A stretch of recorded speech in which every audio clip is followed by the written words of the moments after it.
పూరిలోని శ్రీ జగన్నాథ ఆలయం రత్నభండార్ ప్రారంభోత్సవం వేగంగా జరిగింది.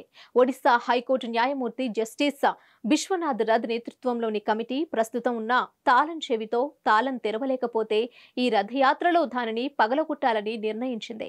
పూరిలోని శ్రీ జగన్నాథ ఆలయంలోనే రత్నభండార్లో భద్రపరిచిన ఆభరణాలు మరియు ఇతర విలువైన వస్తువుల ఆవిష్కరణ పర్యవేక్షణ కోసం ఒరిస్సా హైకోర్టు న్యాయమూర్తి జస్టిస్ బిశ్వనాథ్ రథ్ అధ్యక్షతన ఏర్పాటైన ఉన్నత స్థాయి కమిటీ 46 సంవత్సరాల తర్వాత ఆలయ ఖజానాను తెరిచే ప్రక్రియను వేగవంతం చేసింది.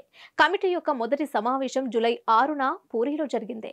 కమిటీకి అందుబాటులో ఉన్న అధికారిక రికార్డుల ఆధారంగా రత్నభండార్ తాళాలకు నకిలీ తాళం ఉందని నిర్ధారించబడింది. తదుపరి సమావేశం జూలై 9న షెడ్యూల్ చేయబడింది. ఈ సమావేశంలో కమిటీకి కీని అందజేస్తారు అని జస్టిస్ రాథ్ తెలిపారు. ఇప్పటికే యాక్సెస్ చేయని అంతర్గత గదిని ప్రస్తుతం ఉన్న కీ తెరవకపోవచ్చని రికార్డులు సూచిస్తున్నాయి. ఈ సమస్యను దృష్టిలో ఉంచుకొని లాక్ ని బద్దలు కొట్టడానికి మేము ప్రామాణిక ఆపరేటింగ్ విధానాన్ని ప్రతిపాదిస్తాము. దశాబ్దాలుగా లోపలి గది తెరవకపోవడంతో తాళం తుప్పు పట్టే అవకాశం ఉంది అని సమావేశం అనంతరం విలేకరులతో అన్నారు. జూలై 9న జరిగే సమావేశంలో ప్రభుత్వం నుండి ఎస్ఓపి ఆమోదం పొంది కమిటీకి సమర్పించాల్సిందిగా శ్రీ జగన్నాథ ఆలయ పరిపాలన చీఫ్ అడ్మినిస్ట్రేటర్ ను కోరారు. మా ఆదేశం కేవలం రత్నభండార్ను ప్రారంభించడాన్ని మించినదే.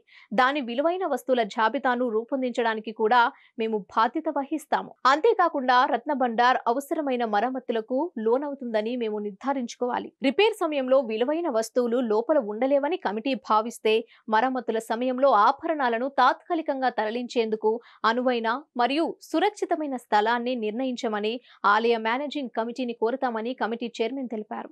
బంగారు ఆభరణాలు మరియు ఇతర విలువైన రాళ్లను గుర్తించి తూకం వేయడానికి నిపుణులు అవసరం కాబట్టి ఆభరణాల ఇన్వెంటరీ ప్రక్రియ కోసం మరొక ఎస్ఓపి జారీ చేయబడుతుంది. ఈ రథయాత్రలో తోబుట్టువుల దేవతలు ప్రధాన ఆలయానికి తిరిగి వచ్చే ముందు ఆభరణాలను సురక్షిత ప్రాంతాలకు తరలించి మరమ్మతు పనులు చేపట్టాలని మేము ఆశిస్తున్నాము అని ఆయన స్పష్టం చేశారు.